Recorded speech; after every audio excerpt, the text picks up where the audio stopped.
Hello everyone, welcome back to Kanen Coffee. Here we have this beautiful DeLonghi Magnifica espresso machine.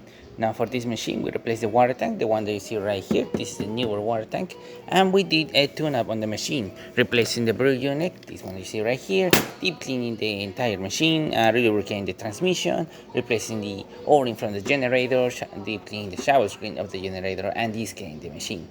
So yeah, that's what we did on this espresso machine, and now we're gonna test it out with one short coffee. Let me put a little bit of coffee inside here. There we go. As I recently cleaned the hopper, and there's no coffee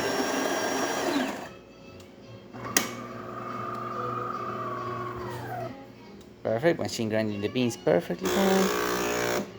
Doing pre-infusion. Now extracting the coffee.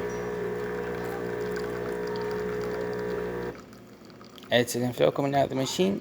Really good color as well. Working great. Now we're going to be testing the hot water of this machine as soon as the machine finishes the brewing process. And now hot water coming out of this one. As you can see, steady stream coming out of the machine as well. Working great. So there you have it, the DeLonghi Magnifica working once again and ready to brew. Thank you so much for preparing with Kanen Coffee, and subscribe to the channel.